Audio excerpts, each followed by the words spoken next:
Hi, this is the Bible Ranger, and today we're going to be talking about making extra money. Now, the name of this whole series is Saving Money, Stewardship Part 4, Episode 9. Those are all, I have 9 videos so far. Preparing for end times.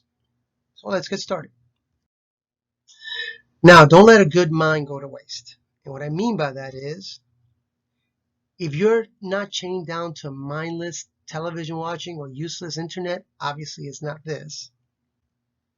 Imagine the creative ideas that you can come up with if your mind wasn't so distracted, like these two pictures here on the right.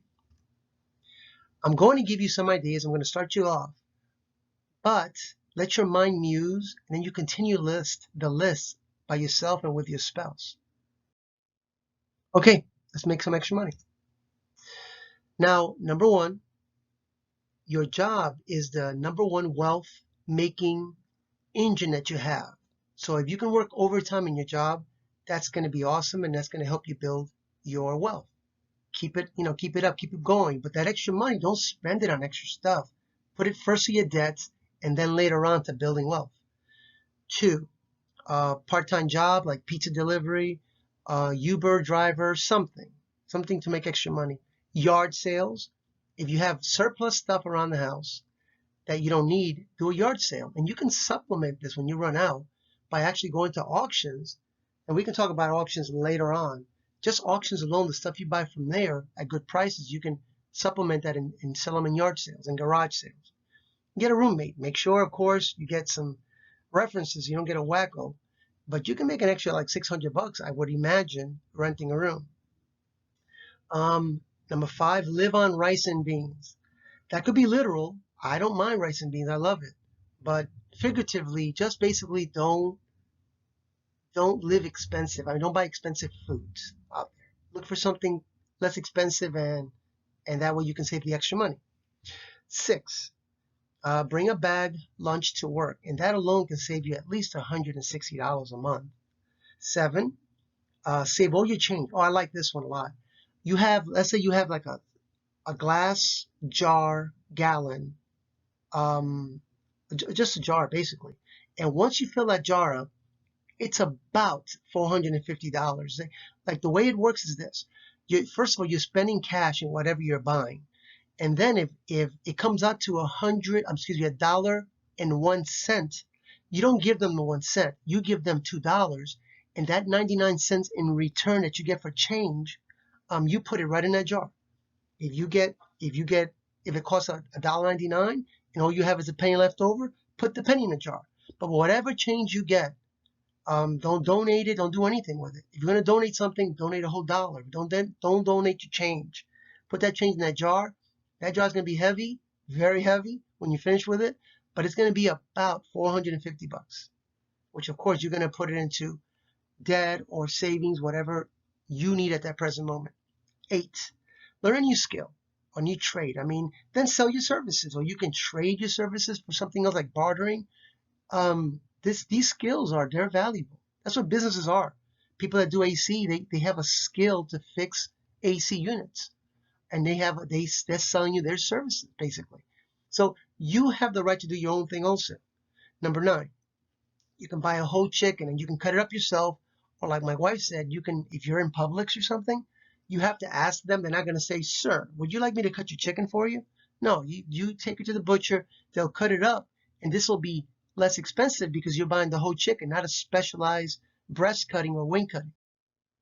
Okay, I'm going to give you a total of 39 ideas, by the way. Number 10, shop around for cell phones. I mean, don't get drawn into these contracts. You can buy them at different places. I like to buy mine at eBay's or something, or any place that you want to. If it doesn't work, you can return it. But don't go into these contracts. 11, pay cash versus credit cards. And we went into this the last one, episode 8. But in that particular episode, we talked about that if you use cash, you are spending half as much, or saying the same thing in another way. If you use credit cards, you're spending 100% more money than you should. Number 12, sell everything you don't need. If you haven't used it in 6 months, you probably don't need it. Now, this one's very difficult for me. My wife helps me with this one. 13, cut or lower your cable costs. And what I mean by that is streaming is a lot cheaper. I have like 2 streaming channels maybe. That gives me all the television I can watch. 14, don't look rich. Cut the luxurious look items or the way you're looking or the way you're dressing. Don't try to look the part. There's a lot of, don't forget, there's 18 million millionaires in America. And a lot of them just are next door neighbors. You just don't know about it. 15, buy your coffee other places than Starbucks where they're just charging you an arm and a leg. I read somewhere that McDonald's has a number 2 coffee out there.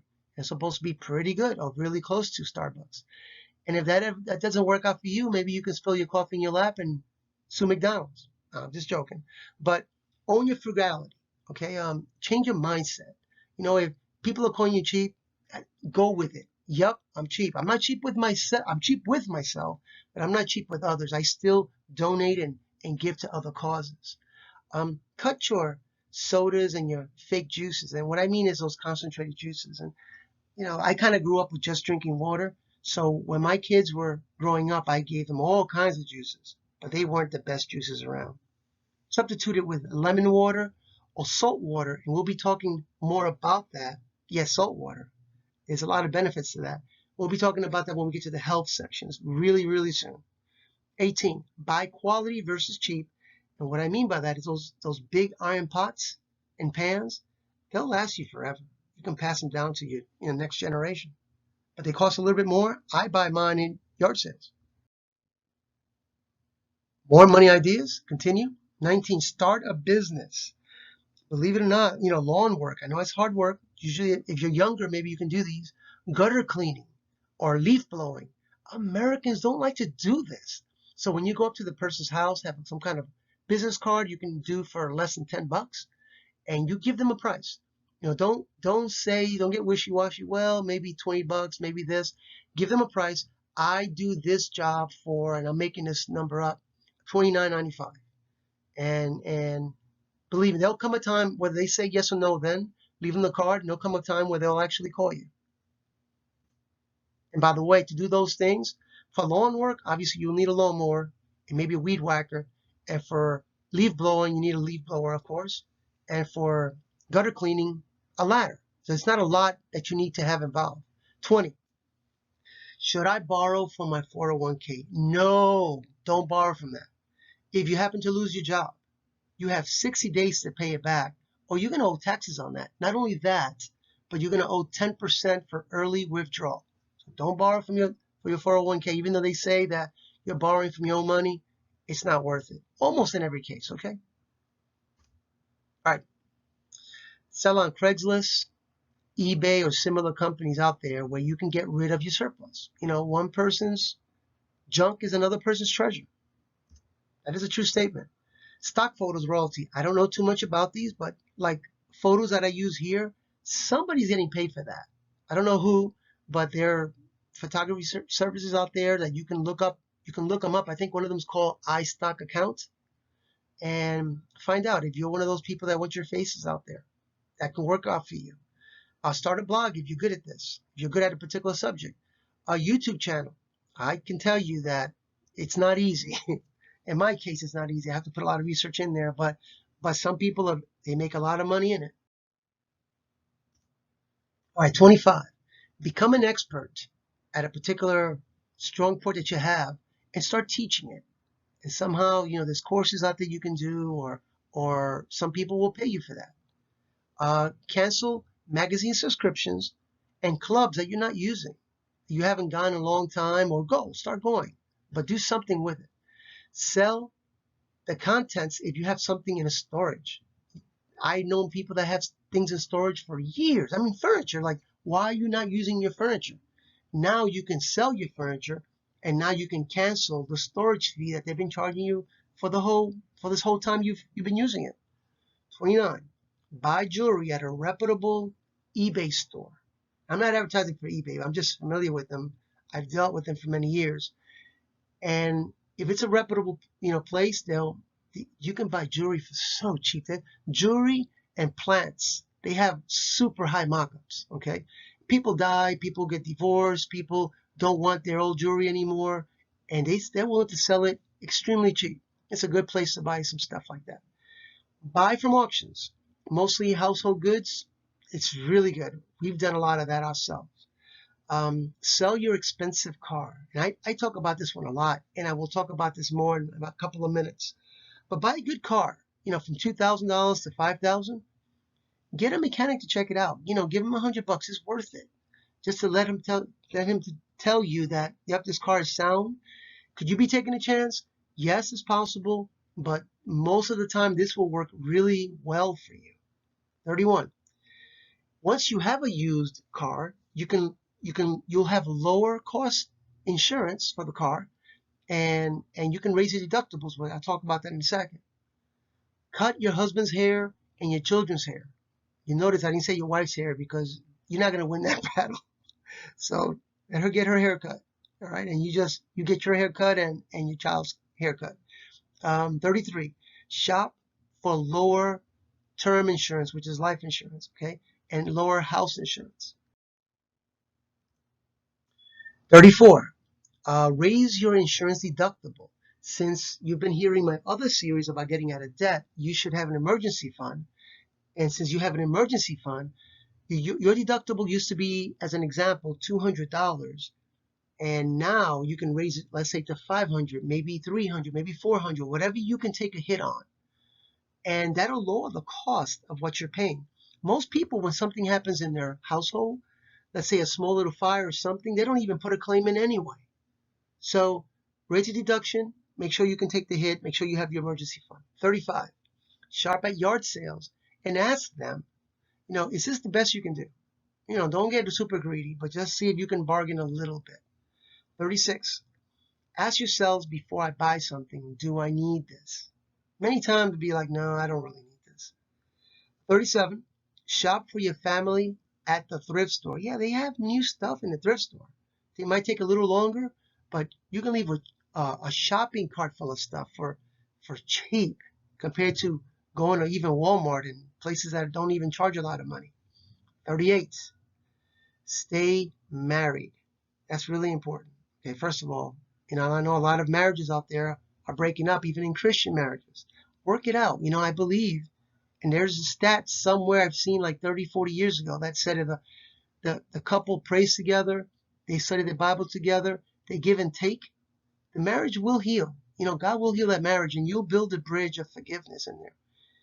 And I had a 39, but 39.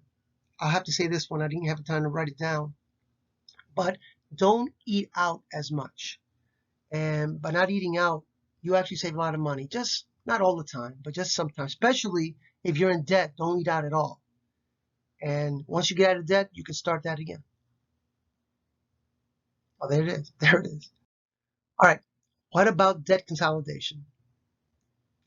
Yes, it can help you by lowering the cost of your monthly payment, but you got to remember that's a symptom, okay? Because they'll get you to put your house payment in this particular thing, a car payment into this thing, get extra cash, a student loan. You don't want that, okay? You have a problem, okay? You have a problem. You can't control money. And the thing is, we don't want to take care of the symptom. We want to take care of the problem. So it is human nature to want something, but also remember that it is a sign of immaturity. And and sometimes we've just been conditioned by commercials and peer pressure. So it's not just that. Sometimes it's peer pressure.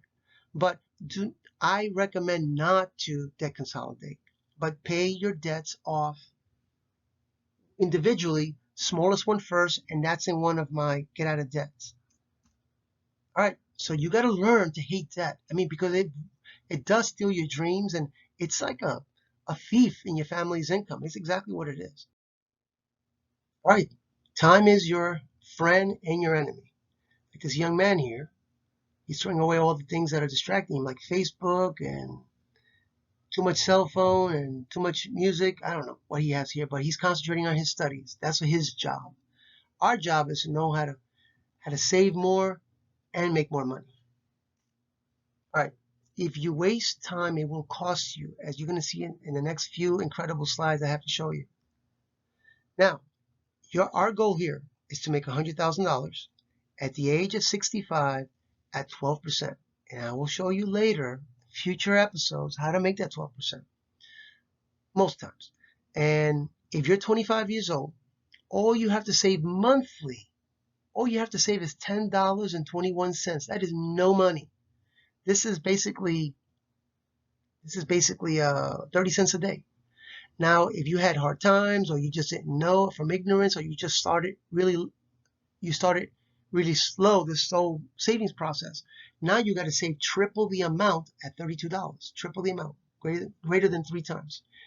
If you didn't know this until 45 years old, to catch up to everybody else, you have to save $108.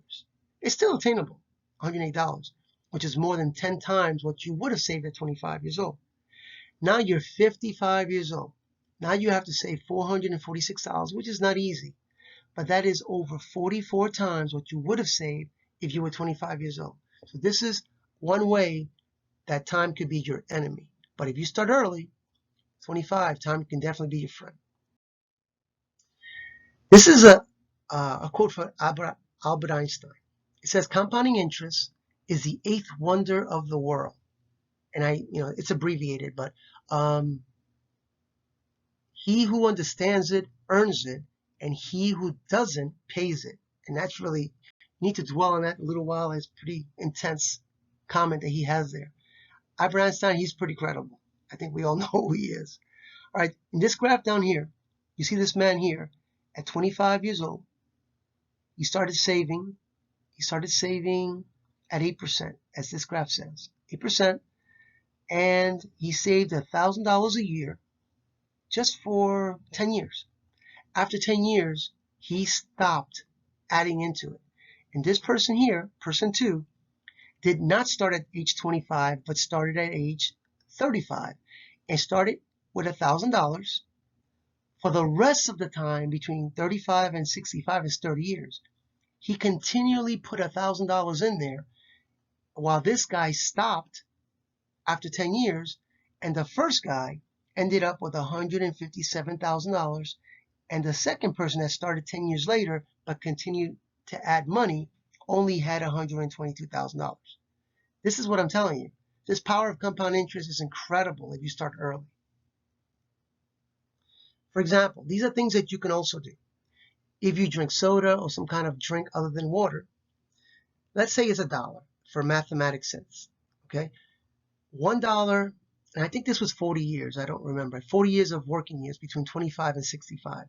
That $1 at 12%, $1 a day, you will have $313,000 in 40 years.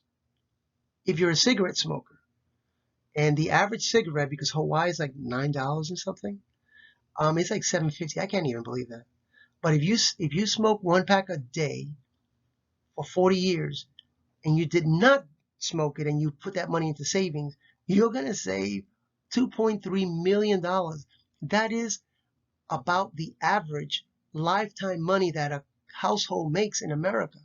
Just cigarette packs alone with the invested compounding interest. That's incredible. Also, I keep talking about cars. The average car payment is about $500 a month, which is $6,000. So I can write this down. $6,000 a year. All right.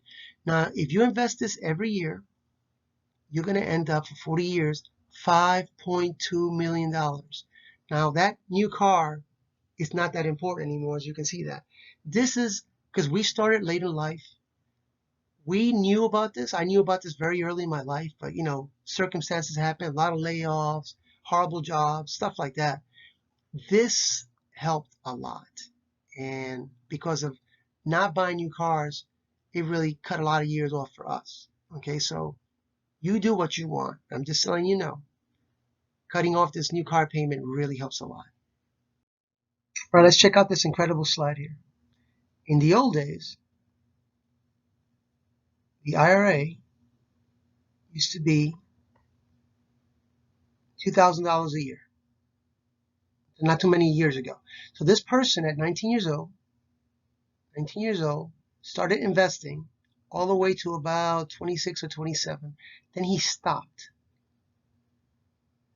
All right, this is at the bottom here at 10%.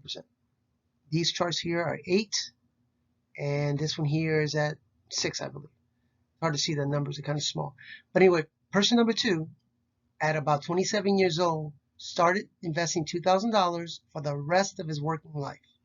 While that first person only did it for 1, 2, 3, 4, 5, 6, 7 or 8 $2,000. And that alone, because he started early, ended up with about $1 million. While person number 2 that started a few years later only got up to, I think it says, $805,000. So the magic of compounding interest is to start early or put more money in there. That's the only way you can catch up. I remember that it's a marathon. Just don't lose your focus. You're going to get there. It's going to take a little while, but you're going to get there. You got to be a little different, and that's okay. I mean, own your frugalness. Just let it set you free. You'll actually have fun with it after a while. Get out of debt first. If you need to know more about getting out of debt, I think it was video number 5. Go look for it under Bible Ranger. They're in there. They'll give you a more detailed way of how to get out of debt. Later, we'll talk about, what types of investments and where to go. And I can't directly tell you what to do on your investments, but maybe you can copy me. We'll figure it out. We'll see what happens with that when we get there. All right, things are getting crazy out there in society. I mean, they got a lot of race riots going on, and there's a lot of stuff going on behind that. We fight not against flesh and blood, but against principalities out there. But when you see the news, it looks like it's just racial, and it really isn't. But things are getting tough out there, and I want you to get your debts out of the way, and I want you to get your health in place. And we're going to get a bunch of Bible lessons in there. But the faster you get out of debt, the more we can organize certain things. Okay, and it's good to prepare. The Bible is full of people that prepare, like Noah, over 100 years of preparing with that ark, and Joseph took several years to prepare for that also. Even if the president that you don't want wins, or it does win, it doesn't matter in the biggest percentage of it, because you're ultimately responsible for your family's financial goal. Which president? Yes, they help a percentage, but if you do the right things, unless they take away all our freedom totally, you're going to make it. So it's good to prepare. And also, when we get out of debt and all this, and the health is good, I want you to stock up a little bit on things. It's good to prepare for things like what's going on today. Like I said, the craziness out there. So a little prepping is going to be good too. We'll cover that in future episodes too. And it's not where you start, it's how you finish. In Proverbs chapter 6, verses 6 to 8, there's King Solomon talks about the ant, where the ant is basically in good times it's preparing, so when the winter comes, it's ready. So we need to prepare while things are good here, and if things happen where things turn bad, we're ready more than most people. But the biggest, most important thing is, the biggest reward is heaven. Okay, and in Matthew chapter 6, verse 19 to 20, it talks about not to worry too much, and I'm paraphrasing this, with the gold and with the savings that you have here on earth. When you read the Bible in its entirety, it tells you that it wants you to leave an inheritance for your son and your son's son, okay? So it's not saying not to save. The Bible is basically telling you that compared to heaven, any treasure here, any savings here is nothing. Now think about it. If you're living 80 years old and you're a millionaire, and then you're going to live, if you're saved, you're going to live forever with him in his riches and his glory, that's way more valuable than the riches here. All right, so if you found this to be valuable, please subscribe and please thumbs up. And this is a Bible Ranger. I'm trying to keep the Bible simple and yet rich in content. Thank you very much.